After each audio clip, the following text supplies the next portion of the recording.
Shalom. Shalom. Mari kita siapkan hati untuk beribadah. Kita akan memuji dan meninggikan nama Tuhan kita. Untuk itu, dalam mempersiapkan peribadatan kita pada pagi hari ini, kita angkat kidung pujian masuk ruang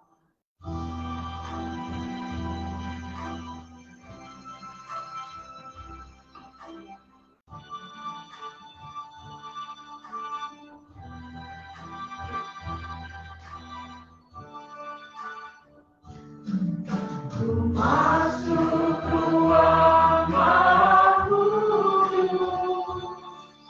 dengan darah anak domba. Ku masuk dengan hati tulus, menyembah Yang Maha Kuasa. Ku menyembahmu, ku sembahmu,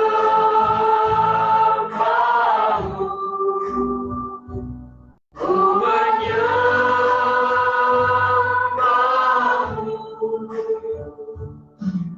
ku sembahmu, Mahkamah Kudus, Kudus Tuhan.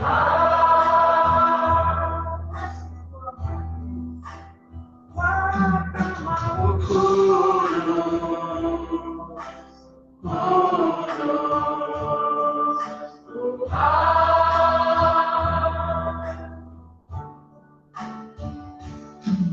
Ku masuk ruang Maha Kudus dengan darah anak domba.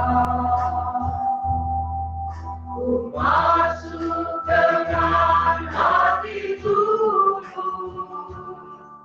menyembah Yang Maha Kuasa. Ku menyembahmu,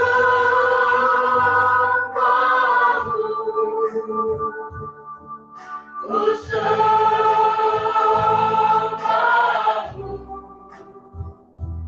ku menyembahmu,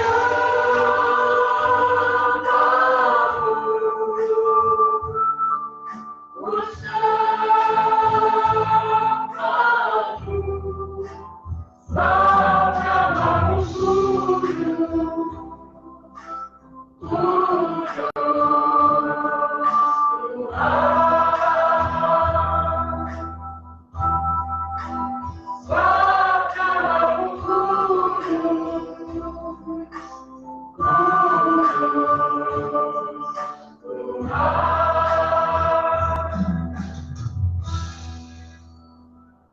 Mari kita bangkit berdiri dan kita pujikan pujian KPPK nomor 10 nobatkan dalam Yesus.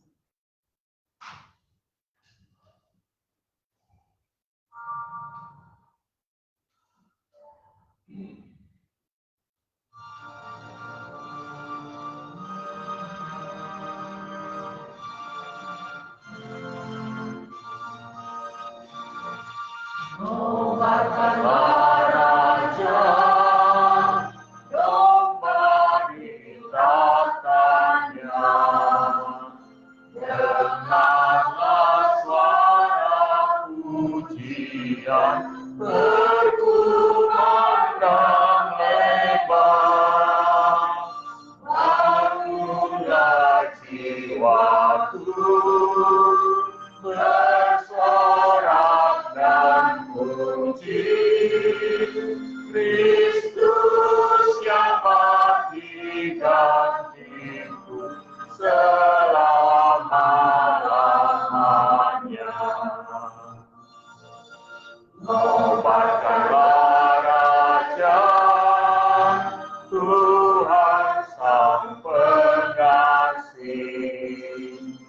Tanda luka patut tombak, nyata berkasih.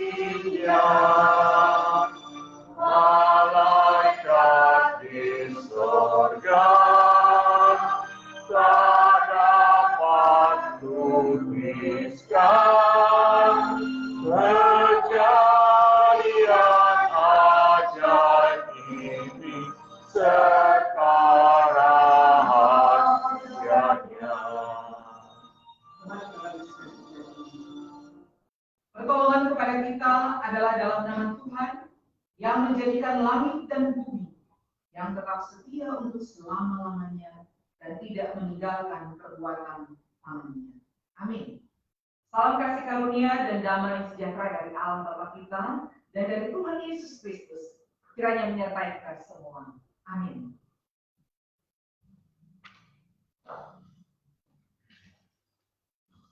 Kita masih tetap berdiri dan mari kita terus memuji Tuhan dengan sukacita sambil bertepuk tangan. Kita angkat kidung pujian di bawah tempat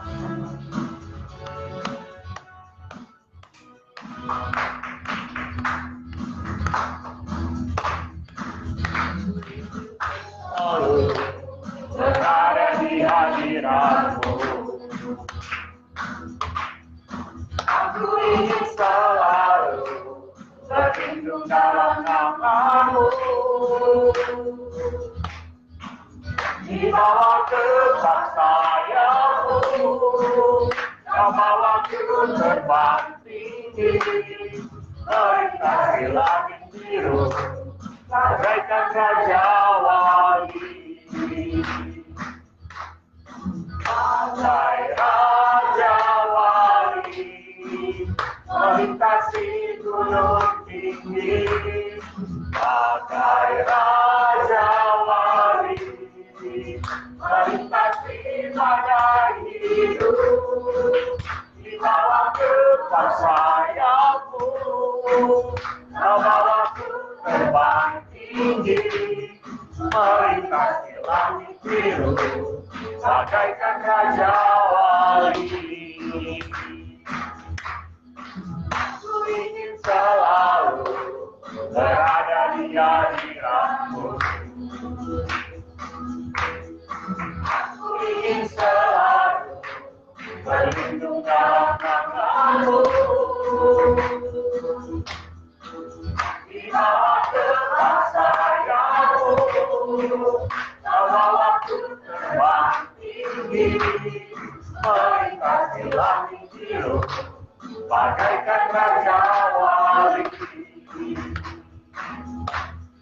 Bagai raja wali, melintasi gunung tinggi, bagai raja wali, melintasi badai hidup, di bawah kebak sayap-Mu, Kau bawaku terbang tinggi, melintasi langit biru, bagaikan raja wali.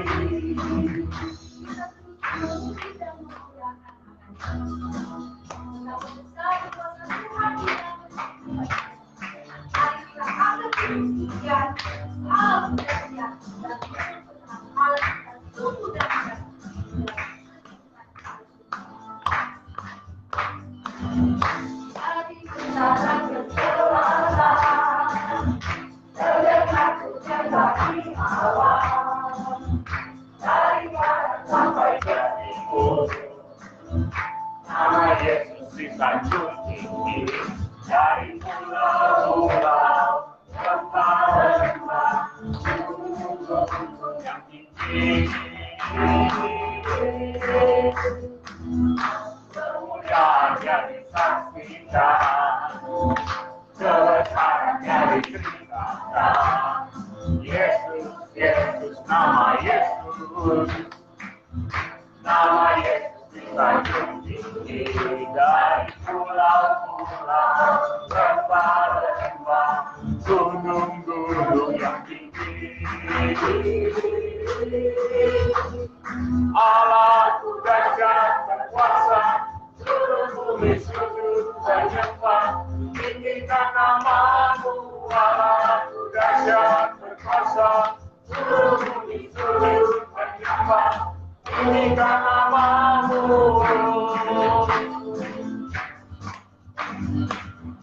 Dari utara ke selatan, terdengar pujian bagi Allah.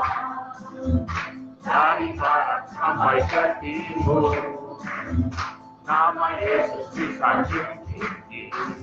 Mari pulang kembali gunung-gunung tinggi. Aku dahsyat berkuasa seluruh bumi menyembah tinggikan namamu. Aku dahsyat berkuasa seluruh bumi menyembah tinggikan namamu. Tinggikan namamu. Tinggikan namamu.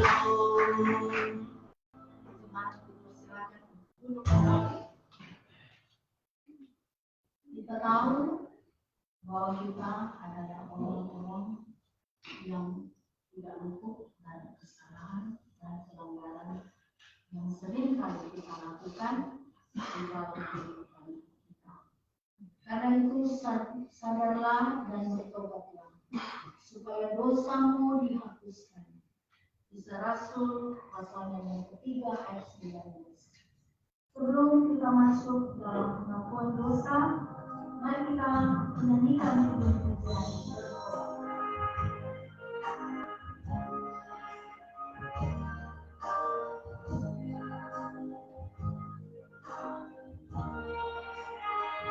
Bertobatlah dan balik pada Bapa yang tundukkan dengan kesediaannya. Tuhan siap mengampuni dosamu. Oh, baliklah pada Bapa. Oh, baliklah pada Bapa. Janganlah kau, hai sobatku, Tuhan tunggu kepadamu. Oh, baliklah pada Bapa.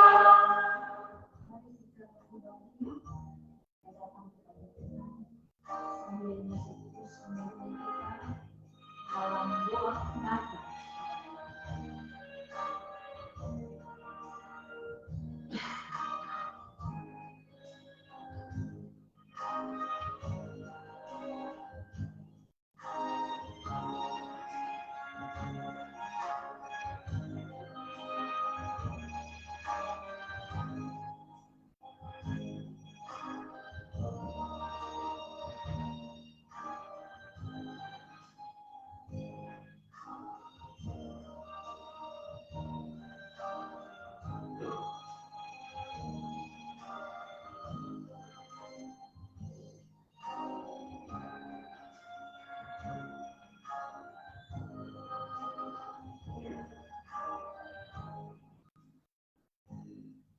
Ya Tuhan, inilah kami umat-Mu Tuhan, dengan penuh kerendahan hati kami datang secara pribadi lepas pribadi kepada Tuhan.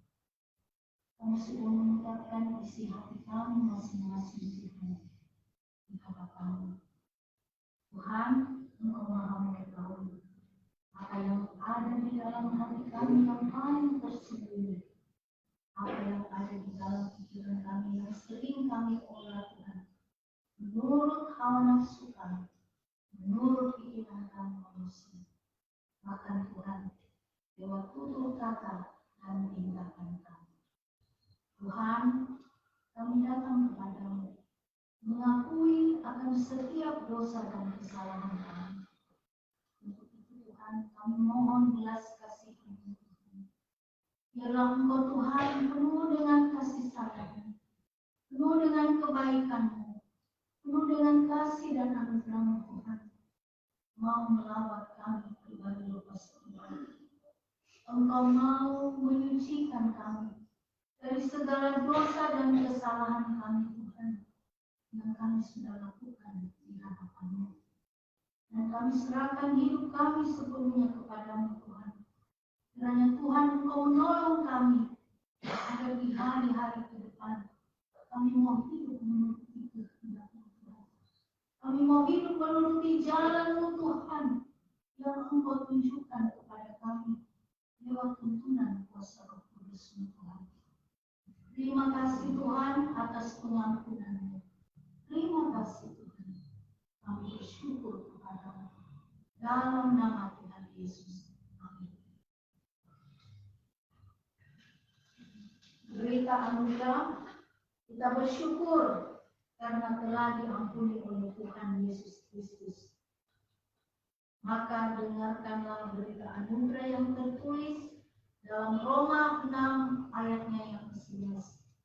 Demikianlah hendaknya kamu memandangnya, bahwa kamu telah mati bagi dosa, tetapi kamu hidup bagi Allah dalam Kristus Yesus.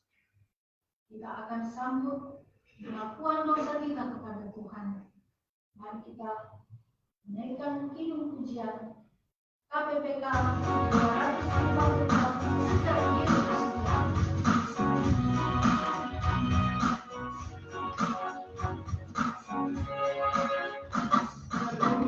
Ada perubahan yang ajaib sejak Yesus di hatiku. Jiwaku hidup pencerahan terangnya sejak Yesus di hatiku. Sejak Yesus di hatiku. Sejak Yesus di hatiku. Bagai orang obat hatiku senang. Sejak Yesus di hatiku. Kita akan berjalan di tempat yang sesat sejak Yesus di hatiku. Meski panjang dosa namun Yesus cinta sejak Yesus di hatiku. Sejak Yesus di hatiku. Sejak Yesus di hatiku. Bagai curah ombak hatiku senang. Sejak Yesus di hatiku.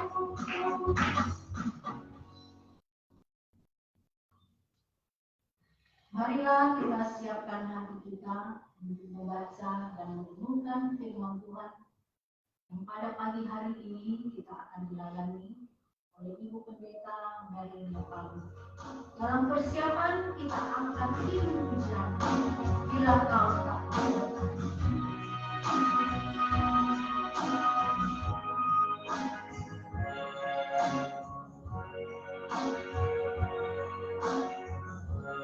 Bila Engkau tak bersertaku,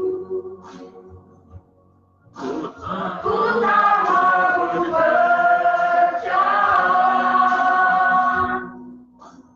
Ku perlu Tuhan, pimpin langkahku dengan kasih karunia-Mu. Pimpin langkahku setiap waktu, berjalan dalam Roh-Mu.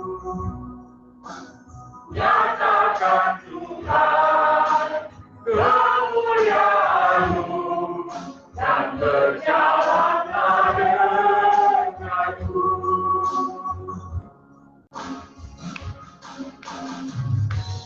Bila Engkau tak bersertaku, ku tak mau berjalan. Ku perlu Tuhan, pimpin langkahku dengan kasih karunia-Mu. Pimpin langkahku setiap waktu, berjalan dalam Roh-Mu. Nyatakan Tuhan kemuliaan-Mu dan berjalanlah denganku. Langkahku setiap waktu. Langkahku setiawamu, berjalan dalam rohmu, nyatakan Tuhan kemuliaan-Mu, dan berjalanlah denganmu. Langkahku setiawamu, berjalan dalam rohmu, nyatakan Tuhan kemuliaan-Mu, dan berjalanlah denganmu.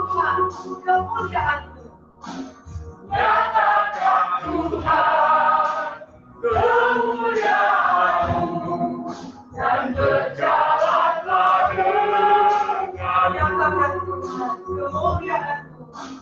Nyatakan Tuhan kemuliaan-Mu, dan berjalanlah denganmu. Ya Tuhan, bilang doa Musa bahwa dia tidak mau berjalan kalau bukan Tuhan sendiri yang memimpin. Kalau bukan Roh Tuhan yang memimpin perjalanannya Tuhan, sama dengan bangsa Israel, bangsa pilihan-Mu, bangsa yang terkenal tegak tengkuk Tuhan. Tetapi Engkau berbelas kasih bagi bangsa ini. Engkau mengasihi bangsa ini sebagaimana Engkau mengasihi kami. Sehingga Tuhan, kami pun tidak mau berjalan tanpa pimpinan Tuhan. Kami tidak mau berjalan tanpa Roh-Mu yang memimpin hidup kami Tuhan. Karena kami tahu tanpa Roh-Mu kami tidak bisa apa-apa. Kami Tuhan Yesus tidak bisa berjalan sendiri.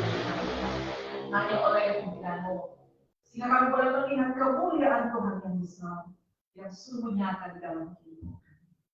Pun saat kami saat ini mau membaca, merenungkan firman Tuhan, kami sungguh membutuhkan pimpinan-Mu Tuhan. Roh-Mu yang menuntun kami, Roh-Mu yang membuat kami mengerti, bahkan Roh-Mu yang membukakan hati kami, bahkan mempertobatkan setiap hati Tuhan. Masih keras Tuhan di hadapan Tuhan. Kami butuh Roh-Mu Tuhan, memimpin hidup kami, bahkan memimpin hamba-Mu yang sangat terbatas ini Tuhan. Sehingga Tuhan, kemuliaan-Mu Tuhan akan menjadi nyata, sungguh nyata di dalam hidup kami. Dan kami boleh menyatakan kemuliaan Tuhan dalam hidup kami. Yang sungguh-sungguh Tuhan, mengikuti kehendak Tuhan, kebenaran Tuhan, lewat firman Tuhan. Terima kasih kami percaya, pimpinan Tuhan, pimpinan Roh-Mu, ada menguasai hati kami, menguasai tempat ini Tuhan. Sehingga nama-Mu dipermuliakan, nama-Mu yang tinggi. Di dalam nama Yesus, kami terus memohon belas kasihan Tuhan. Amin. Shalom Bapak Ibu Saudara. Sungguh luar biasa berkat Tuhan, anugerah Tuhan dan kasih Tuhan yang tak terbatas dan tak terhingga itu sampai hari ini. Kita boleh melihat kasih Tuhan, pemeliharaan Tuhan, kemuliaan Tuhan yang sungguh nyata di dalam hidup kita. Sehingga Bapak Ibu Saudara, tiap kali kita sebagai manusia tadi menyatakan bahwa kalau bukan Tuhan yang memimpin, ya, kalau bukan Tuhan, jadi bukan kita, bukan saya, bukan juga gembala, tetapi Tuhan sendiri yang memimpin kita, Tuhan sendiri yang menuntun kita, boleh ada sampai saat ini di dalam kasih dan anugerah Tuhan yang luar biasa. Ya, kita bersyukur hari demi hari Tuhan sudah berkarya luar biasa. Apa yang kita doakan, apa yang kita rindukan, kita kumpuli bersama.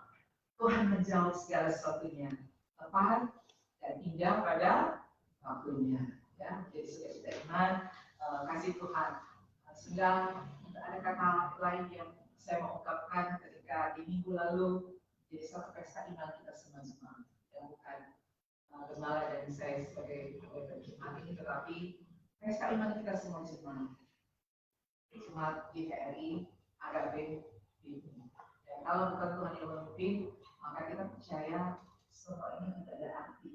Sehingga segala sesuatu kita pandang kepada Yesus, memandang kepada Dia, memandang kepada Dia yang sudah memimpin setiap dalam hidup kita, dan tetap juga bersandar kepada Tuhan. Dan mari kita akan membaca bagian firman Tuhan yang akan berdasarkan khotbah kita Kita di hari ini kita membaca di dalam 2 Korintus pasal yang keempat. 2 Korintus pasal yang keempat. Kita baca mulai ayat yang ke-16 hingga ayat yang ke-18. 2 Korintus pasal 4 ayat yang ke-16 hingga ayat yang ke-18. Dengan judul dari jangan tawar hati jika waktu menghadapi ini. Ayat 16. Sebab itu kami tidak tawar hati, tetapi meskipun manusia lahiriah kami semakin merosot, namun manusia batinnya kami dibaharui dari sehari ke sehari. Sebab penderitaan ringan yang sekarang ini mengerjakan bagi kami kemuliaan kekal yang melebihi segala-galanya, jauh lebih besar daripada penderitaan kami. Sebab kami tidak memperhatikan yang kelihatan, melainkan yang tak kelihatan.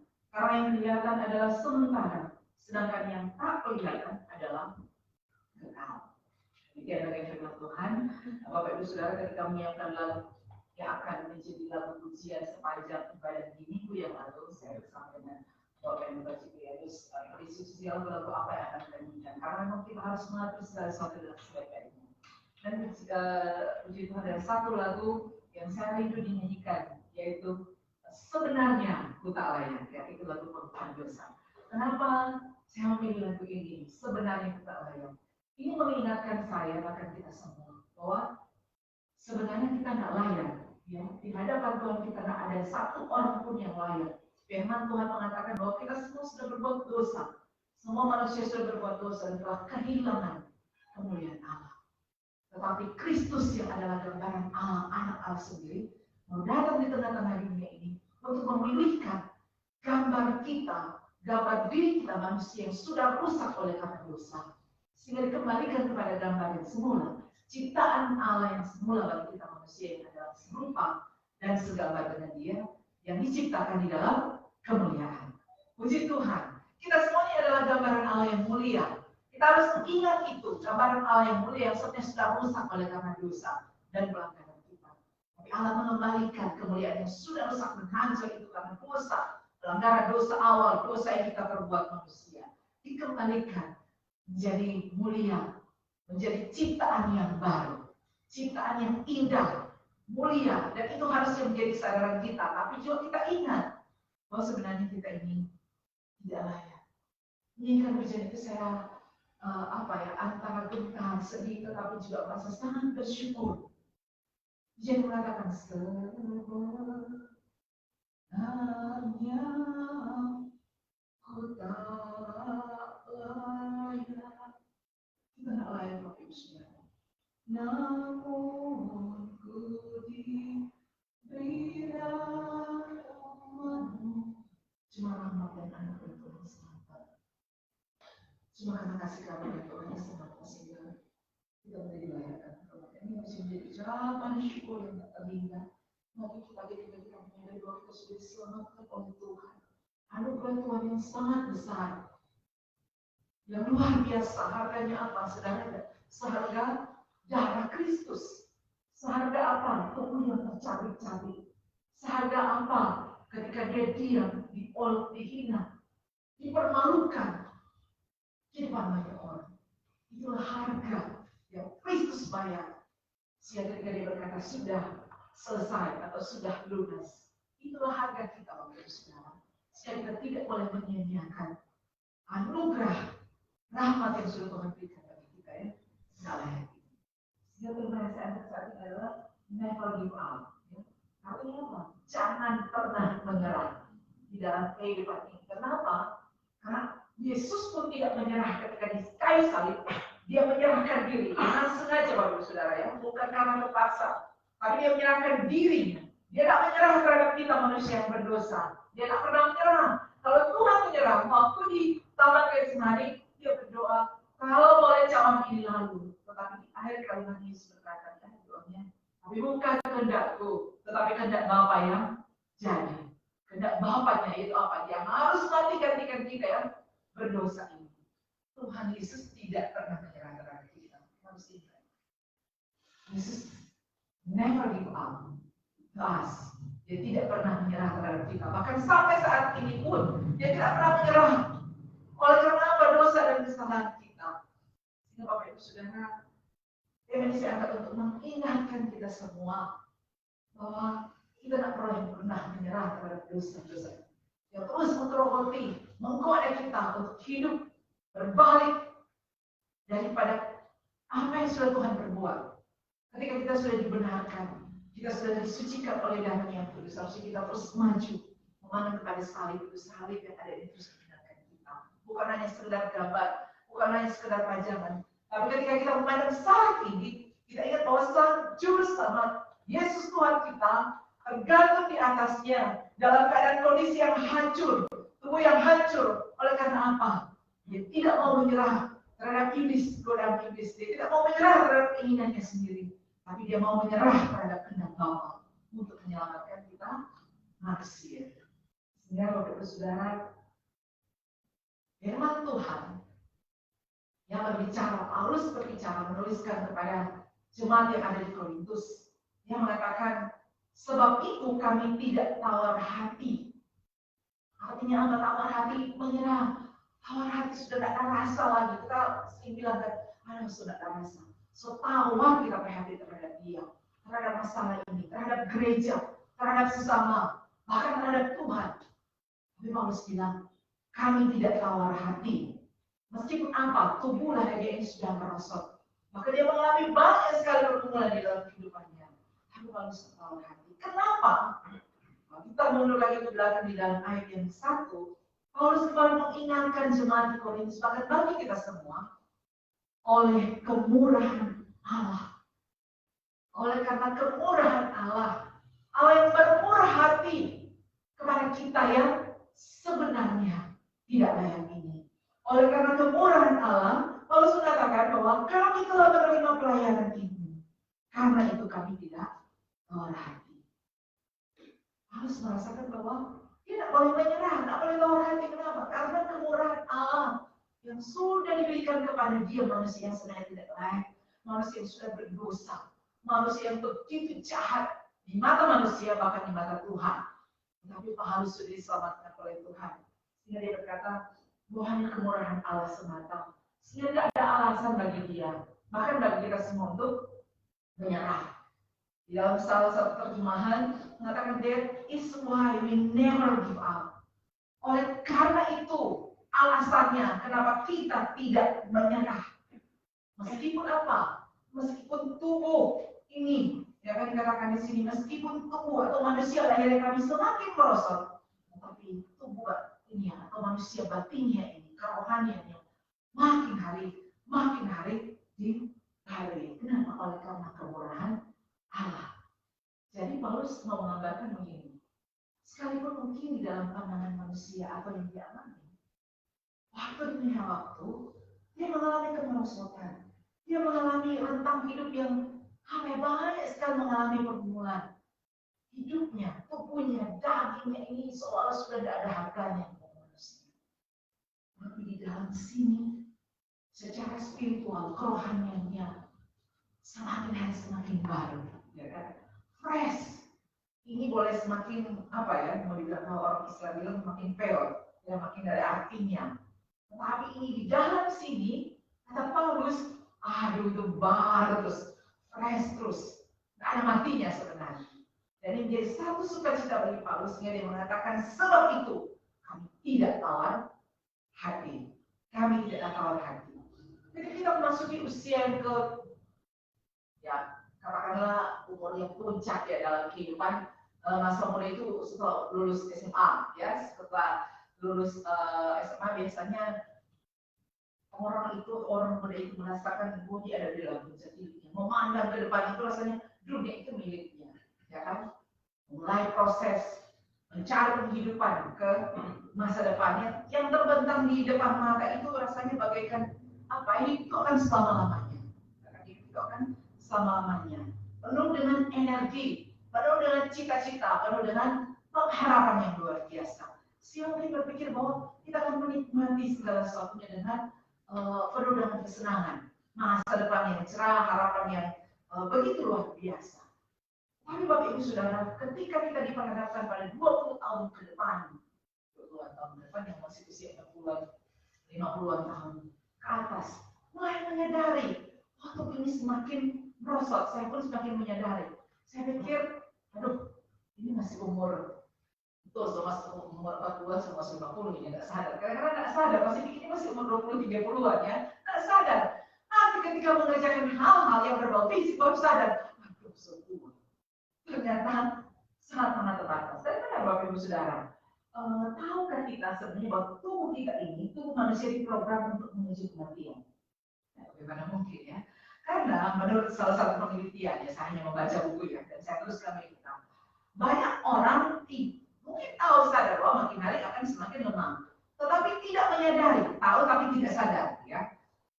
Para ilmuwan menggunakan istilah ini dengan sebutan apoptosis, ya, apoptosis untuk menggambarkan kematian sel dalam tubuh yang terprogram. Kematian sel tubuh yang terprogram. Pada manusia dewasa rata-rata antara 50 sampai 70 miliar sel mati setiap hari. Pada tubuh manusia dewasa, kalau anak-anak kayak Alin, Ganan, gitu kan, mereka sedang dalam masa pertumbuhan. Tapi pada manusia dewasa ada sekitar 70, kurang lebih 50 sampai 70 miliar sel yang mati setiap hari. Jadi kalau kita pikir mungkin ya sekitar 50 miliar sel yang mati tiap hari. Kemarin nanti hari ini pun bersiap sedang dalam proses kematian. Ada 50 miliar sel-sel dalam tubuh kita yang mati. Dan kita akan kehilangan 350 miliar sel karena kematian sel terprogram. Dan tidak heran maka kita sedang merasa lelah, ya kan? Ketika ada di puncak umur 18-20-an itu kita betul sedang ada di puncak. Tetapi setelah itu mulailah kematian sel bermiliar-miliar itu terjadi dalam tubuh kita, sehingga tidak heran kita sedang merasa makin tambah umur, makin kering, makin lelah, ya kan? Sudah sama dengan waktu dulu. Oh, mau angkat barang aja ketika sudah mulai usiawan, tiba-tiba semua punya di belakang. Kata, dulu kita boleh angkat 50, 60, 70 kilo. Kenapa sekarang sudah bisa? Karena kita tidak sadar. Kita tahu, tapi kita tidak sadar bahwa ada bagian-bagian tubuh kita yang sudah mulai mati. Tubuh, kalau kita baca ya, kita menyadari, sudah mulai berkerut. Kenapa ini sudah mulai tertarik ke bawah? Kenapa? Ada 50 miliar setiap hari sel yang mati di dalam tubuh kita. Dan ketika Paulus mengatakan di dalam Roma pasal 14 akan kematian datang kepada semua orang, dia tidak berbicara hanya berbicara mengenai kematian rohani, tapi dia berbicara juga kematian secara fisik. Waktu menyatu kita menjadi semakin sekarat, Bapak Saudara. Karena kematian sel-sel di dalam tubuh kita yang sudah mulai lelah. Dan kita semua tidak bisa menghindari. Kita akan bisa menghindarinya. Dan ini terjadi pada kita semua. Pada saya, pada Bapak Ibu Saudara yang terkasih. Dan sementara kita semakin hari semakin sekarat, kalau Tuhan masih memberikan umur panjang kepada kita, itu tubuh kedanian kita. Tapi Paulus mengatakan di dalam sini, di dalam manusia batinnya kita, justru di dalam kelemahan kita, Tuhan makin memperbaharui. Sel tubuh ini boleh 50 miliar mati, tetapi yang ada di dalam ini hidup terus berkembang, menjadi kuat, menjadi kokoh. Karena apa? Kita tahu tidak ada Tuhan yang memperbarui hidup kita. Amin. Amin. Puji Tuhan. Sehingga kita akan sukacita bagi kita ya. Walaupun terlalu lemah, walaupun banyak sedang mengeluh, rematik, asam urat, ya, kolesterol, apalagi penyakit-penyakit masa kini, tak membuat kita menjadi hancur hati, ya kan? Karena apa? Sel di luar tubuh ini boleh hancur lagi, tapi ada dalam sini berkembang luar biasa ya, berkembang makin hari, makin sehari, makin bertemu dengan kuat. Bapak Ibu Saudara, ketika kita sedang menuju ke kematian, tetapi kita sedang menuju ke kehidupan. Kenapa? Kristus yang sudah melalui kehidupan kita, Dia sudah memberikan kepada kita kehidupan yang tidak akan pernah mati. Sel tubuh kita boleh mati, tapi kehidupan yang di dalam sini, kehidupan rohani yang kita tidak akan pernah mati. Kenapa? Karena Kristus yang hidup itu, yang sudah mati, tetapi Dia bangkit hidup memberikan kita kehidupan. Kehidupan yang apa? Sementara tidak, tapi kehidupan yang kekal. Kehidupan yang kekal, kehidupan yang tidak akan pernah mati. Sehingga wajar, Paulus di dalam kehidupan yang jatuh bangun itu, dia kan tidak tawar hati. Tidak kok, tidak membuat dia tawar hati. Tetapi Paulus bilang di dalam Filipi 1 ayat 1 yang sangat terkenal. Tetapi hidup bagiku hidup adalah Kristus. Dan mati adalah pertumbuhan. Ini satu perkataan yang bagi ukuran dunia itu nggak apa ya, nggak cocok lah. Kok bisa ada orang bilang kalau hidup ya Kristus, kalau mati untung. Ya kan waktu aku menyatakan itu orang-orang pada menatap mungkin dengan sangat heran. Karena Paulus memandang kehidupannya, kesulitannya adalah bagian dari rencana Tuhan untuk memperbaharui kehidupannya dari sehari ke sehari. Itu pandangan Paulus terhadap apa yang terjadi di dalam kehidupannya. Sehingga Paulus bilang dia ada tawar hati. It's okay, ya kan? It's okay. Kalau dia harus mengalami beberapa hal, bahkan di sini bagian ini, dalam firman ini mengatakan bahwa akan ada kematian. Ya kan? Paulus bilang, tidak masalah. Manusia lahirnya merosot, namun manusia batini yang makin dibaharui, makin dibaharui. Syaratnya apa? Kalau ada Yesus di dalam kehidupan kita. Yesus sendiri yang sudah membaharui kehidupan kita. Membuka hati bahwa Yesus sendiri yang sudah membaharui kehidupan kita. Kemudian apa lagi yang jadi alasan Paulus sehingga dia berkata bahwa dia tidak menyerah, karena dia tidak menjadi tawar hati. Dalam ayat 17 dikatakan sebab penderitaan ringan yang sekarang ini mengerjakan bagi kami kemuliaan kekal yang melebihi segala-galanya jauh lebih besar daripada penderitaan kami. Harus melihat kemuliaan dari ini. Bapak Ibu Saudara, perkataan Paulus ini kepada umat Tuhan bagi kita semua dikatakan sebab penderitaan ringan yang sekarang ini. Yang Paulus hadapi itu tidak ringan loh Bapak Ibu. Orang ini cuma ringan-ringan aja ya. Paulus hadapi itu tidak ringan, dan dia didera berkali-kali, hampir tenggelam, didera 40 kurang 1, ya, 39 kali kan ya. Dia bilang, dia dicaci bahkan di dalam ayat-ayat sebelumnya di dalam bagian ini dia orang-orang ingin merebut integritasnya atau mengambil integritas yang sudah dia bangun. Mereka mempermalukan dia. Nah, jemaat Korintus adalah jemaat yang besar dengan rupa pakaiannya, potensi yang sangat-sangat luar biasa. Jemaat yang dilalui oleh Paulus gereja yang besar sekali. Namun justru di tempat inilah Paulus harus menghadapi musuh-musuh sama. Paulus mengatakan apa? Ada rasul-rasul palsu, pekerja-pekerja curang yang menyamar sebagai rasul-rasul Kristus. Orang-orang ini sedang merebut pengaruh Paulus dan mau menghancurkan kewibawaan Paulus. Ini berbicara mengenai harga diri Paulus, ya kan? Belum lagi berbicara secara fisik. Tuduhan-tuduhan dia dilentarkan kepada Paulus bahwa dia mau memalsukan Injil Kristus. Dia berlaku licik. Dan bagi Paulus ini sebenarnya menyakitkan sekali, bukan? Sangat menyakitkan. Kenapa? Dia lo berbicara tentang Kristus dengan cara yang luar biasa, menyaksikan Kristus walaupun harus dipenjara. Paulus ini boleh dikata orang yang apa ya? Masuk keluar penjara, kayak suka kabal gitu, kan didera berkali-kali, sudah kebal lah boleh dikata. Bahkan dia bersuka cita, dia bersuka cita waktu dia di penjara di dia bersuka cita. Ya kan, ketika orang dalam penjara, ada di penjara paling dalam, Paulus malah bersuka cita. Alasannya kenapa? Paulus mau melihat kemuliaan. Sehingga Paulus bilang apa? Penderitaan yang ringan ini. Bagi kita manusia, baru saja kita secara harga diri kita difitnah, kita dicela, kita dihina, kita sudah mati-matian mau menunjukkan siapa kita. Dan kita pernah mengalami, saya pun pernah mengalami. Tapi kalau ingat bagian ini, Paulus bilang penderitaan yang ringan ini. Ada kita menganggap ringan setiap penderitaan kita.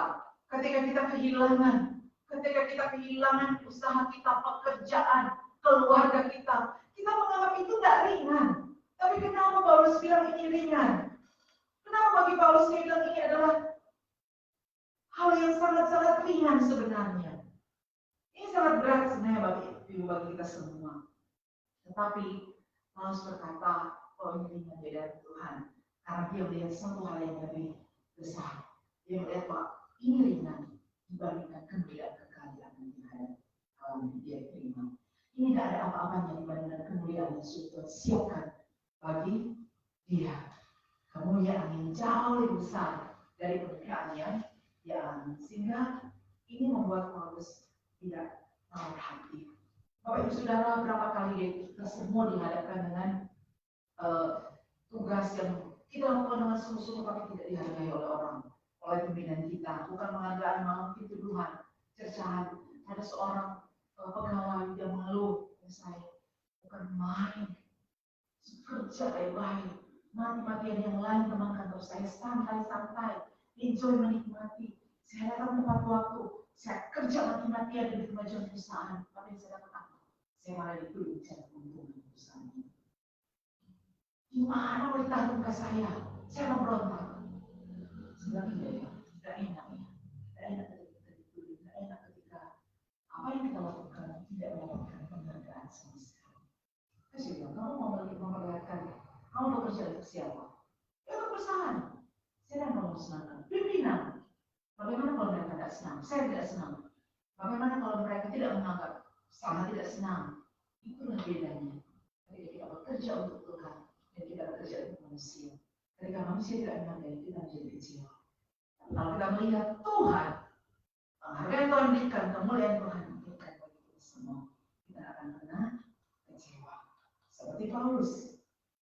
Paulus pun walaupun memang dia mendatang lawannya, orang-orang itu yang mengatakan, coba lihat, betulkah saya melakukan hal yang tidak benar? Coba lihat pemberitaan saya, apakah salah? Betul, kita harus mengkonfirmasi. Tetapi sekalipun mereka tidak percaya, ya kan? Kita mungkin sudah mengkonfirmasi, enggak kita tidak bilang begitu. Gereja kita tidak berbuat seperti itu. Saya tidak berbuat seperti itu. Percaya kuat. Tapi namanya kalau orang sudah berpikiran negatif kepada kita mau bilang apa aja, ya mereka akan percaya. Sehingga Bapak Ibu Saudara, kalau kita ya udah, kalau kalian tidak terima, bagi Paulus dia tidak kecewa, dia tidak akan pernah mengira untuk memberitakan Injil, sekalipun dia dianggap tidak becus, tapi bagi dia Injil yang kita katakan adalah Injil Yesus Kristus yang sudah menyelamatkan hidupnya dan menyelamatkan semua orang. Sehingga sebagaimana Paulus tidak mundur, tidak merajuk atau mengasihani diri, tapi Paulus tidak menyerah, tidak tawarah. Paulus melihat sesuatu yang tidak dilihat oleh orang lain. Dan Paulus tidak melihat, kita pun harusnya melihat sesuatu yang orang lain tidak lihat. Orang lain tidak melihat kebenaran itu yang ada di depan mata kita. Tapi Paulus melihat sesuatu yang lebih besar, yaitu kemuliaan Tuhan yang ada di depan mata dia, sekalipun saat ini dia harus menderita dengan cara yang luar biasa. Kenapa Paulus dalam pemberitaan selalu berhasil? Tidak selalu. Ada orang di dalam bagian kitab 2 Korintus 4 ini mengatakan, ada orang yang menolak Injil Kristus, sudah mati-matian, sudah mengalami penderitaan, penganiayaan, tapi masih juga tidak semua orang menerima pemberitaan Injil yang disampaikan oleh Paulus. Tidak semua orang. Ada orang-orang yang tidak percaya kepada pemberitaan Paulus. Ini pun tidak membuat Paulus menyerah. Kita mungkin baru sekali memberitakan Injil yang Paulus Injil kepada orang, yakin dia sudah cukup satu kali. Yakin kita sampaikan satu kali. Keluarga kita, orang-orang di sekitar kita yang masih meraskan hati, kita menyerah. Sudah cukup. Yang penting kesulitan ini kita selamat dari nyanda. Paulus tidak. Dia tidak menyerah. Paulus memandang kegagalan tersebut sebagai sesuatu yang memang harus ada di depannya untuk lebih lagi berjuang, maju, karena dia apa? Mau melihat kemuliaan Tuhan dinyatakan. Bapak Ibu Saudara, Ibu Teresa adalah satu sosok yang luar biasa. Ketika di dalam pelayanannya, dia melayani orang miskin, kaum yang terhilang di India. Seorang bertanya kepada dia, Ibu, apakah Ibu pernah merasa gagal? Karena ada Ibu belum melayani orang hancur, orang-orang yang kehilangan ini. Tapi masih banyak loh orang-orang di India yang masih belum mengalami sentuhan, belum berhasil di dalam kehidupannya. Masih banyak orang miskin yang terabaikan. Kita harus sadarkan apa kehidupannya. Tapi kita sejak aku dipanggil bukan untuk berhasil, tapi aku dipanggil untuk apa? Sedih. Inilah yang disampaikan oleh Paulus. Inilah terus membuat Paulus tidak menyerah. Tidak tahu hati kenapa. Dia mau setia kepada panggilan Tuhan. Kenapa? Karena dia tahu oleh kemurahan Tuhan semata, oleh karena anugerah Tuhan semata, dia boleh ada, dia diselamatkan. Sehingga Paulus mau setia kepada Tuhan, apapun hasilnya. Kita sekali kecewa ketika kita melayani Tuhan dengan sungguh-sungguh, Tapi kita melihat kok tidak ada kemajuan ya. Begini-begini saja. Ya kan? Kenapa hidupku, hidup orang lain biasa-biasa saja. Sudah berkoar-koar membagikan rapat, menyampaikan firman. Kenapa rupanya tidak ada kemajuan? Tuhan tidak memanggil kita untuk berhasil. Tapi Tuhan memanggil kita untuk apa? Setia. Dari akhir hidup kita berkata, baik sekali perbuatanmu, hambaku yang setia. Tuhan tidak berkata hambaku yang berhasil, tapi hambaku yang setia. Pekerjaan Tuhan dalam seluruh Bapak-Bapak, semua pujian yang kalau bukan Tuhan yang memimpin dengan rohnya, Musa bilang tidak mau berjalan Tuhan. Kalau bukan Tuhan sendiri yang pimpin, kalau bukan Tuhan yang menyatakan kemuliaannya, dia tidak mau berjalan kalau bukan Tuhan sendiri yang pimpin. Setiap langkahnya dengan roh. Jadi keberhasilan yang kita dalam setiap pelayanan kita, pekerjaan kita, bukan karena kita, tapi karena roh Tuhan yang memimpin kita. Ya. Tuhan hanya meminta kita untuk apa? Setia. Setia dalam pekerjaan kita, dimanapun Tuhan tempatkan. Setia dalam usaha kita. Setia dengan kebenaran. Artinya berusaha dengan benar. Bekerja di dalam kebenaran. Berusaha setia di dalam kebenaran. Bekerja dengan kebenaran. Mungkin kita pernah gagal. Anak-anak mungkin pernah gagal di dalam ujian. Mungkin pernah gagal, bahkan setelah itu kan, ya sudah jatuh ya jatuh aja sekalian. Sehingga apa yang terjadi? Kita menyerah. Berkembang di dalam dosa, dosa korupsi, dosa persinahan, bahkan berbagai macam dosa. Karena apa? Kita menyerah. Tapi ingat satu hal, Tuhan tidak pernah menyerahkan kita. Tangannya tetap terbuka menanti kita. Selalu berkata, marilah kepadaku semua yang berdosa dan berbeban berat. Tuhan yang sangat memberikan kelegaan. Bagi kita sudah menyerahkan kepada Saudara, mari datang kepada Tuhan yang sanggup memberikan kita kelegaan di dalam kesesakan, di dalam kegagalan yang kita rasakan, kita alami. Tuhan bilang, mari sini kepadaku semua yang berdosa dan berbeban berat, yang sudah jatuh di dalam kubangan dosa. Ada pengampunan Tuhan, belas kasihan Tuhan. Salib ini mengingatkan Tuhan tidak pernah membiarkan anak-anaknya jatuh. Sebelum waktu kita tiba, sebelum kematian datang menjemput kita, datang pada Tuhan, bertobat, menyerahkan hidup kita hanya kepada Tuhan. Dan yang terakhir, apa yang membuat Paulus tidak menyerah? Dalam ayat 18 mengatakan, sebab kami tidak memperhatikan yang kelihatan dan yang tak kelihatan, karena yang kelihatan adalah sebentar, sedang yang tak kelihatan adalah kekal. Ini perkataan Paulus. Tapi sudah kita cenderung sempat melihat sesuatu yang kita ingin lihat, ya kan? Sesuatu yang ingin kita lihat, maka kita lihat. Ini kecenderungan kita. Yang tidak kita lihat, apa yang tidak kita cari. Contohnya begini. Seringkali saya dengan saya ini berselisih paham di kendaraan. Dia sering terus saya marah. Kenapa? Maaf ya, contoh. Kenapa? Kalau kami jalan ke Manado misalnya, saya ini seringkali lupa jalan, jalur, dan tempat. Makanya saya belum dapat SIM untuk bawa kendaraan sendiri ke hutan Manado. Kalau di luar Manado, jalurnya kan masih biasa. Kalau dalam Manado itu lebih jalan satu arah dan sebagainya, bisa pusing karena saya tidak hafal. Setiap kali jalan lagi misalnya, ini tidak kan? Ada yang senyum. Lihat, ini loh dia sudah berjalan tahun. Kapan ini ada? Aduh gimana kode ini kan? Kenapa? Karena saya tidak mau lihat apa yang saya lihat itu. Tapi coba kalau toko kue, ya kan? Toko bahan-bahan kue, apa lagi? Restoran, toko pakaian. Dia tidak perlu kasih tahu tempatnya. Saya hafal sekali. Oh di sini ada ini kan? Oh di sini ada itu kan? Oh di sini tempat. Kenapa? Karena pikiran saya ingin sekali ke tempat itu. Makanya saya lihat, saya perhatikan baik-baik. Tapi coba kalau toko bahan pertanian, nah kalau ini suka sekali tuh pertanian. Mana saya hafal sampai sekarang saya tidak tahu. Oh di situ yang pertanian. Seberapa kali kalau ke situ? Kenapa? Karena saya tidak ingin lihat apa yang saya tidak melihat apa yang tidak ingin saya lihat. Tapi saya mencari atau melihat apa yang saya cari. Ya kan? Itu kecenderungan. Coba perhatikan. Bapak mana hafal? Apa? Toko pakai hitam, ya kan? Mana hafal? Di mantau saja berkali-kali kalau lewat. Ada yang bapak mungkin tidak tahu. Ibu-ibu pun, ibu masih hafal. Tutup mata pun sudah tahu. Oh, 5 langkah ke kiri, belok kiri. Itu apa? Itu pakai ya. Ya kan? Itu kecenderungan. Kita nggak usah bohong, ya kan?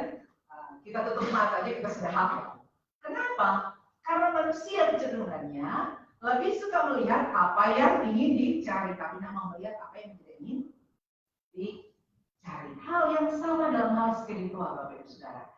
Harus menggunakan kata di sini dikatakan memperhatikan dalam ayat 18. Sebab kami tidak menantikan. Kata memperhatikan ini berarti memandang dengan seksama. Memandang dengan sama. Dengan iman kita melihat yang tidak kelihatan. Dengan iman kita bisa melihat sesuatu yang tidak kelihatan. Orang dunia mungkin berpikir ketika orang gila. Kenapa? Orang yang tidak waras. Kenapa? Ketika di dalam duka cita, kita malah bersorak-sorai, bernyanyi bagi Tuhan, memuji Tuhan. Kita katakan apa? Ibadah syukur. Oleh karena dipanggil Tuhan. Tidak ada untuk orang dunia kita bersyukur di dalam duka cita. Tetapi dengan mata iman kita bisa melihat bahwa duka cita yang Tuhan berikan, Tuhan gantikan dengan sukacita. Tuhan menggantikan air mata dengan apa? Biara, ya kan? Dengan sukacita. Karena apa? Kita melihat sesuatu yang tidak dilihat oleh mata, yang tidak dilihat oleh dunia. Dan satu-satunya alasan kita bisa melihat semua itu karena apa? Kasih karunia Tuhan yang besar di dalam kehidupan kita. Kita yang punya buta, terhilang. Tapi Tuhan mencari, mengangkat kita sehingga kita bisa melihat kebenaran yang sesungguhnya. Ada cahaya yang terang yang terlihat.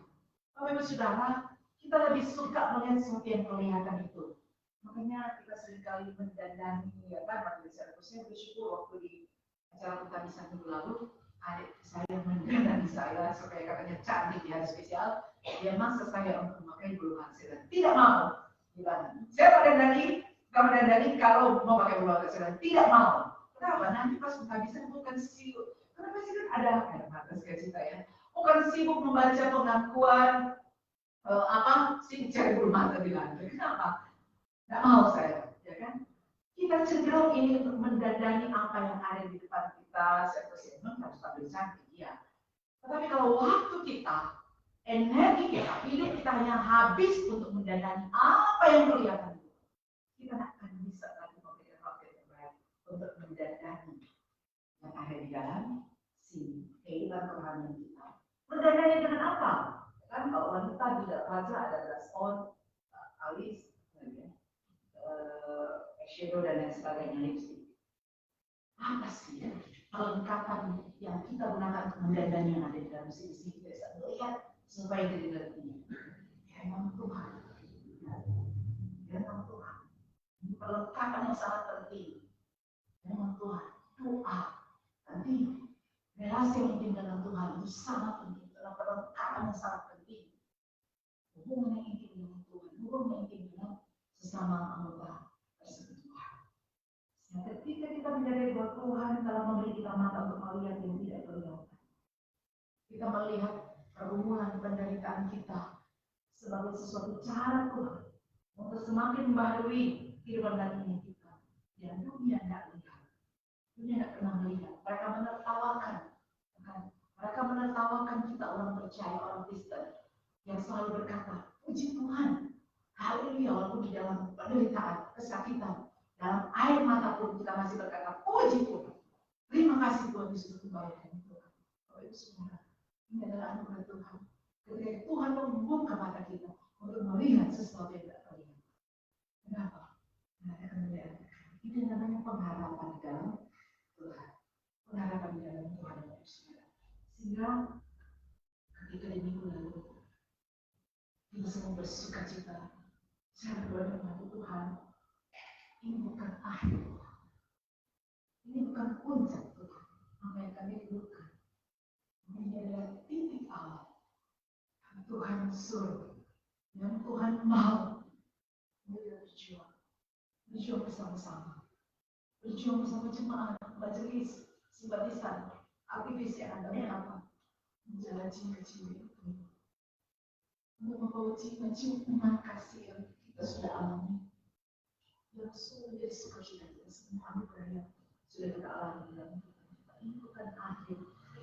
puncak, tapi adalah awal langkah untuk semakin sungguh semakin setia maju di dalam Tuhan, maju untuk berjalan membawa jiwa-jiwa kami.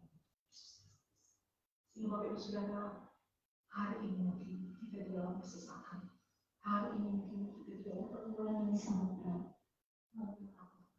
Never give up. Jangan pernah menyerahkan apa. He never give up on us. Dia tidak pernah menyerah terhadap kita. Tangannya selalu terulurkan kita. Berkata, sini sayang. Mari sini musuh yang penuh dengan penderitaan dan air mata. Aku akan berikan kelegaan. Jangan pernah sekalipun kau menyerah. Jangan pernah menyerah. Karena tangan Tuhan yang kokoh. Firman Tuhan yang selalu. Dia selalu berhenti. Dan tidak pernah menjadi lemah. Tidak pernah lelah terhadap kita. Tidak pernah menyerah terhadap kita. Maka jangan pernah sekalipun menyerah terhadap Tuhan. Tetap maju. Tetap semangat. Tetap setia di dalam Tuhan. Puji Tuhan. Tuhan Yesus memberkati kita semua dan firman-Nya. Amin. Bapak Ibu Saudara, sebagaimana di warta disampaikan bahwa kita akan mengikuti perjamuan kudus. Itu nanti sama-sama kita persiapkan, kita akan masuk dalam persiapan untuk perjamuan ini, perayaan perjamuan sakramen perjamuan kudus pada malam. Jemaat yang dikasihi Tuhan, pada hari Minggu 24 Juli 2022, Jemaat GKI Adalah Bitung akan merayakan perjamuan kudus. Perjamuan kudus adalah perintah Tuhan Yesus sebagai peringatan akan Dia yang menderita, disalibkan dan dibangkitkan, yang dijalankannya sekaligus selama-lamanya di atas kayu salib untuk keselamatan umat manusia. Mari dengarkanlah firman Tuhan yang di dalamnya berisikan perintah untuk merayakan perjamuan kudus yang tertulis dalam 1 Korintus 11 ayat 3 sampai 7. Sebab apa yang telah teruskan kepadamu telah aku terima dari Tuhan, yaitu bahwa Tuhan Yesus pada malam waktu Dia diserahkan mengambil roti dan sudah itu Ia mengucap syukur atasnya. Ia memecah-mecahkannya dan berkata, inilah tubuhku yang diserahkan bagi kamu. Perbuatlah ini menjadi peringatan akan aku. Demikian juga Ia mengambil cawan sesudah makan lalu berkata, cawan ini adalah perjanjian baru yang dimeteraikan oleh darahku. Perbuatlah ini setiap kali kamu meminumnya. Jadi peringatan akan aku. Sebab setiap kali kamu makan roti dan minum cawan ini, kamu memberitakan kematian Tuhan sampai Dia datang. Untuk itu, saya mengundang dengan kasih kepada jemaat Dewa Islam yang hendak merayakan perjamuan kudus untuk berdiri.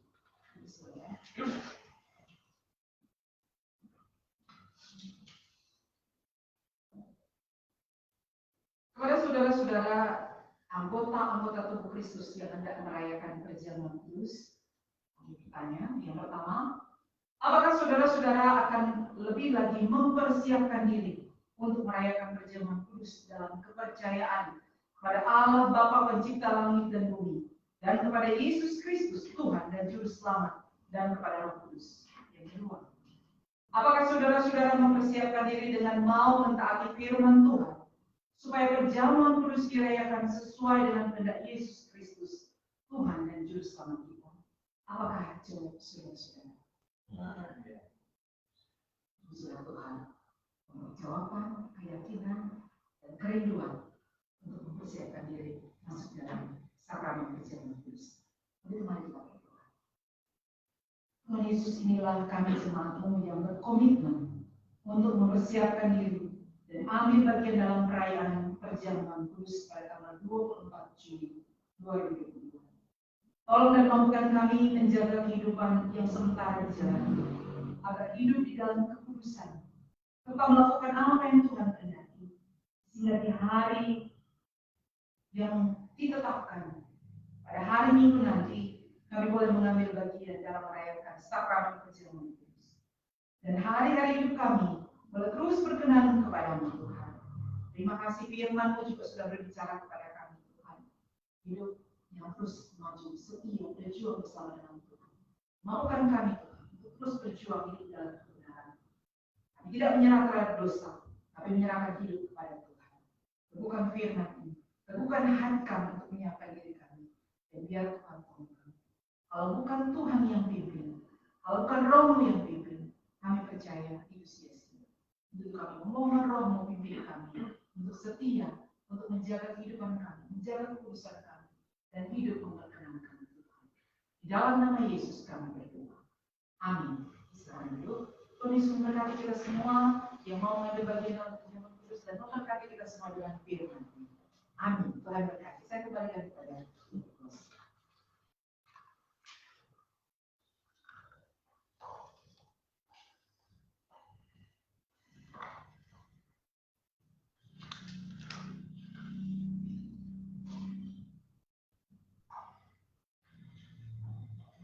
Teman dan kami berdiri akan masuk di dalam pengakuan Tuhan resmi.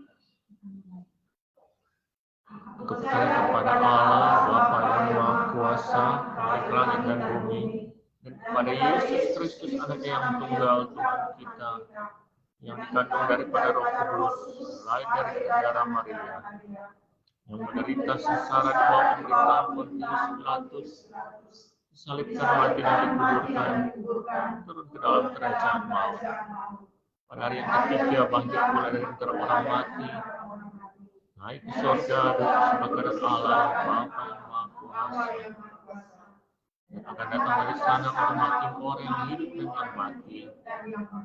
Aku percaya kepada Roh Kudus, gereja yang kudus dan am, persekutuan orang kudus, pengampunan dosa, kebangkitan tubuh dan hidup yang kekal.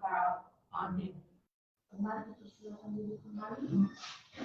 Kita akan mendengarkan puji-pujian yang akan dibawakan oleh kaum wanita DKI Angkat Budi. Waktu dan kesempatan kami silakan.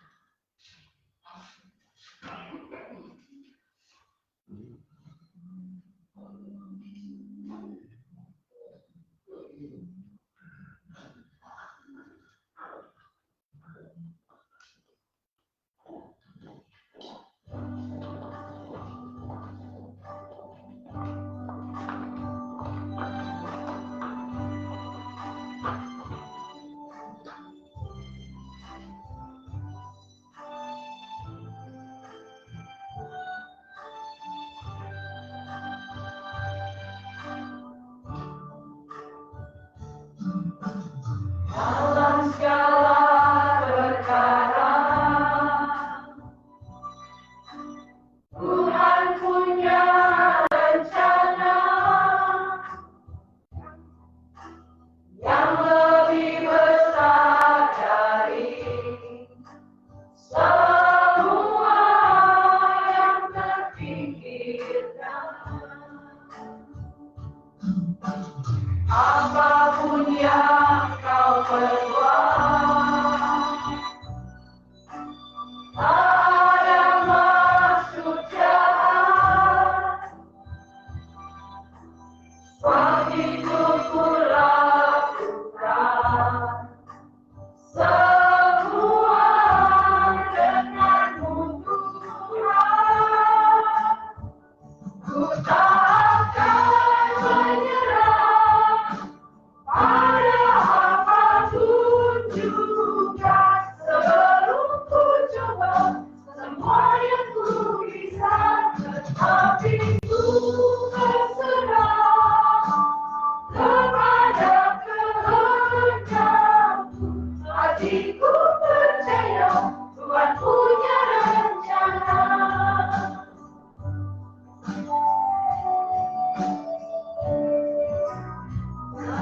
Segala perkara, Tuhan punya rencana yang lebih besar dari semua yang terpikirkan.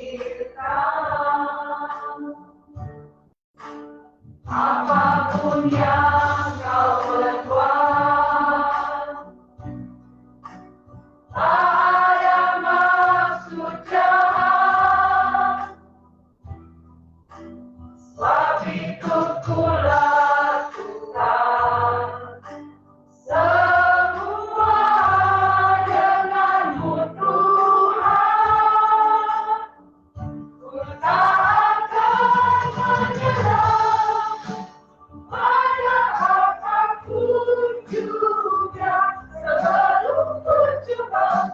semua yang ku bisa, tetapi ku berserah kepada kehendaknya.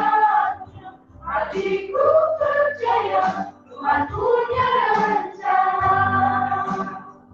Ku tak akan menyerah pada apapun juga, sebelum ku coba semua yang ku bisa, tetapi ku berserah kepada kehendak.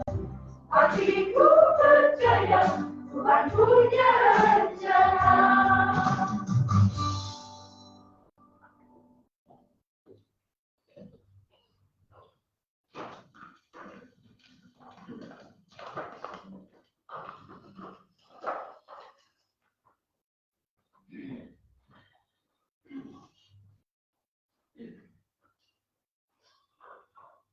Mari dengan penuh sukacita kita mempersiapkan korban persembahan kita. Dan kita akan mengucapkan KPK dalam KKI ini.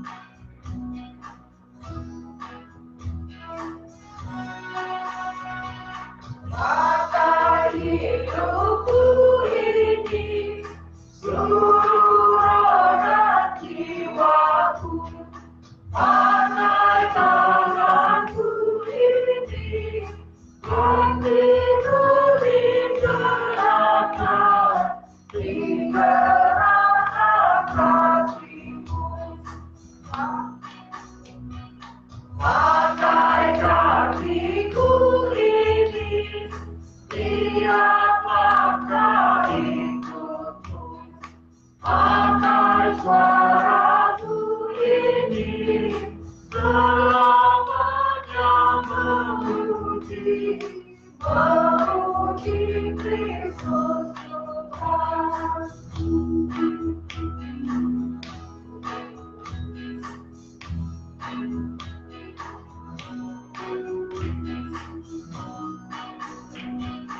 Pakai mulutku ini, memberitakan Injilmu.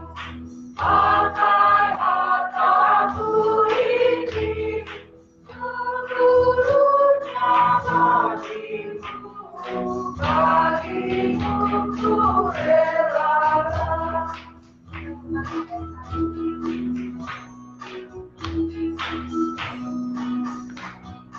Pakai hidupku ini, seluruh roda jiwaku, pakai tanganku ini, hatiku digerakkan, digerakkan hatiku.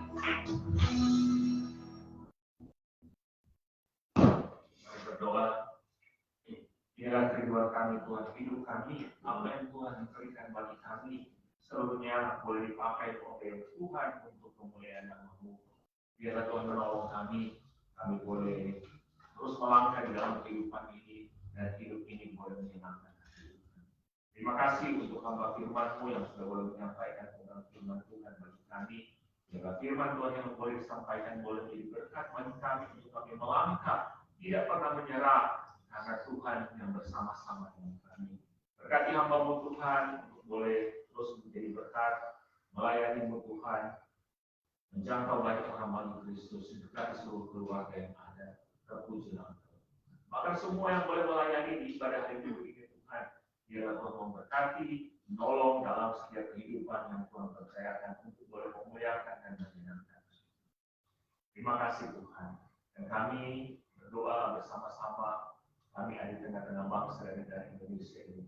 Kami memohon biarlah Tuhan terus berbelas bagi bangsa ini Tuhan. Biarlah Tuhan campur tangan agar bangsa ini boleh terus maju melangkah Tuhan. Walaupun ada rupa-rupa hal yang terjadi, tapi kami percaya bangsa ini dalam anugerah Tuhan. Itu kami orang-orang percaya di tengah-tengah bangsa ini menyerahkan sepenuhnya bangsa ini ke dalam tangan Tuhan. Bahkan berkati Presiden Jokowi dan aparat yang ada Tuhan terus mengerjakan bagian yang menjadi tanggung jawab mereka Tuhan. Kami taruh ke dalam tangan-Mu, bahkan dalam persiapan-persiapan untuk pemilihan presiden nanti, persiapkan pemimpin, calon presiden yang benar-benar mau membangun untuk kesejahteraan rakyat. Kami taruh ke dalam tangan-Mu. Hingga di Sulawesi Utara, hingga di Kota Bitung, kami bawa ke dalam tangan Tuhan. Tuhan yang bersama. Terima kasih berkati terus gereja Tuhan yang ada di Indonesia, di seluruh dunia Tuhan. Biarlah Tuhan memberkati dalam setiap pelayanan. Gereja boleh menjangkau jiwa-jiwa mereka yang terhilang, mereka yang terabaikan, mereka yang ada bersama-sama boleh digembalakan. Kami taruh ke dalam tangan-Mu. Berkati setiap pelayanan-pelayanan-Mu, hamba-hamba-Mu yang ada. Bahkan harus di gereja DKI, kami taruh ke dalam tangan-Mu. Gereja itu boleh dijangkau banyak orang untuk kemuliaan Tuhan.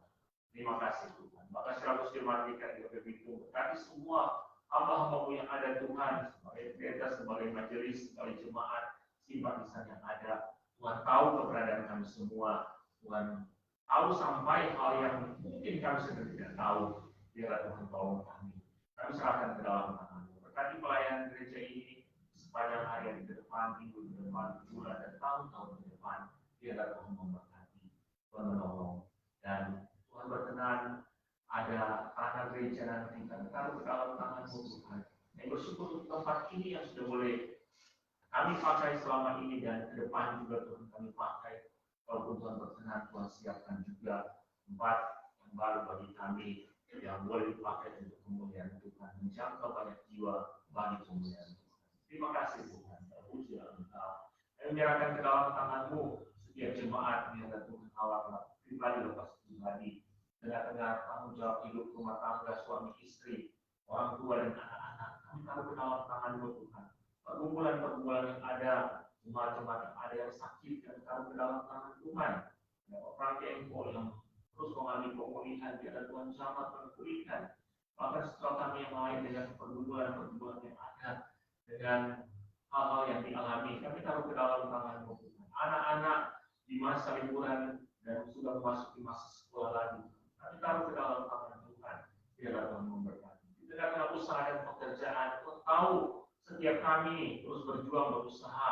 Karena itu juga perintah Tuhan, amanat dari Tuhan untuk kami mengelola bumi ini. Tuhan memberkati apapun yang sementara dikerjakan, baik dikelola sendiri, yang bekerja sebagai ASN, sebagai karyawan di perusahaan. Kami taruh ke dalam tangan-Mu Tuhan. Bahkan yang membutuhkan pekerjaan, kami serahkan ke dalam tangan-Mu. Biarlah Tuhan menolong Tuhan. Terima kasih. Maka secara khusus di tengah-tengah pergumulan kami yang ada di hati masing-masing, di hidup keluarga masing-masing, kami mau bawa kepada-Mu. Mari saudaraku yang dikasih Tuhan, di hari Minggu ini bawalah pergumulan-Mu secara pribadi kepada Tuhan.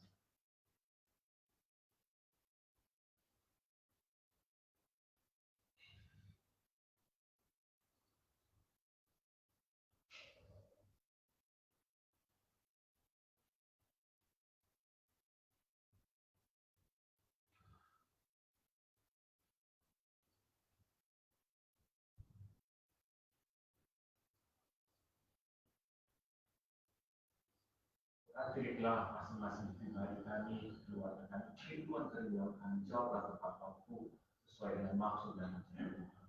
Memberkati setiap perjalanan seluruh jemaat di sepanjang minggu ini, dijauhkan dari setiap kecelakaan, marah bahaya, hal buruk. Memberkati setiap hal yang dilakukan agar semuanya dengan kerinduan akan nama Tuhan yang semakin tinggi.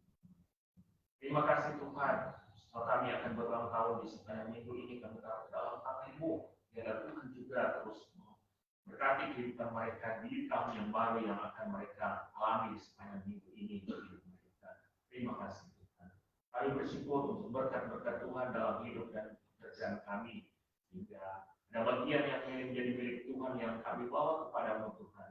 Memberkati persembahan yang kami bawa di hari ini agar boleh keluar yang baik lewat pelayanan gereja Tuhan. Dengan syukur, senang persepuluhan, kami taruh ke dalam tangan-Mu. Bahkan mampukan kami terus untuk mempersembahkan hidup kami sebagai persembahan yang hidup, yang kudus dan berkenan. Terpujilah Tuhan.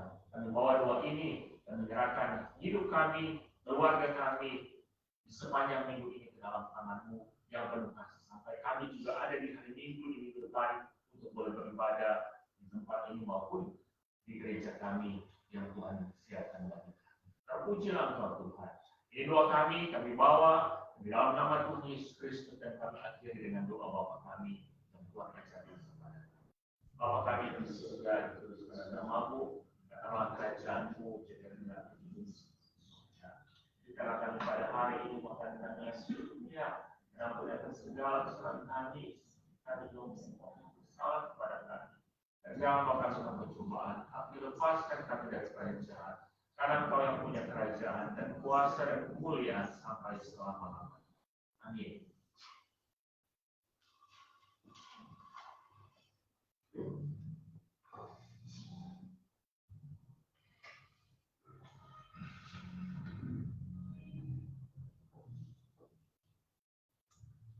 Mari kita semua bangkit berdiri.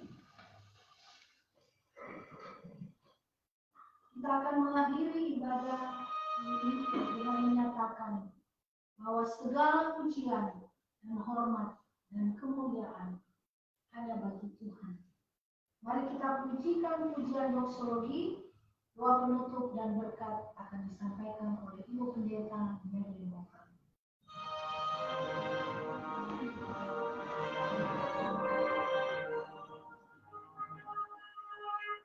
Bagi Bapa, Anak, dan Roh, puji, hormat, dan mulia, dulu, sekarang, tak berubah, hingga selama-lamanya. Amin. Tuhan kasih Tuhan, pergilah bersama dan terimalah berkat Tuhan. Diberkatilah engkau di kota dan diberkatilah engkau di ladang. Diberkatilah buah-buahmu, hasil bumimu dan hasil ternakmu. Diberkatilah bangkumu dan tempat adonanmu. Diberkatilah engkau pada waktu masuk dan diberkatilah engkau pada waktu keluar. Diberkatilah engkau dalam nama Bapa, Anak, dan Roh Kudus, sekarang ini sampai Maranatha, Tuhan datang. Amin.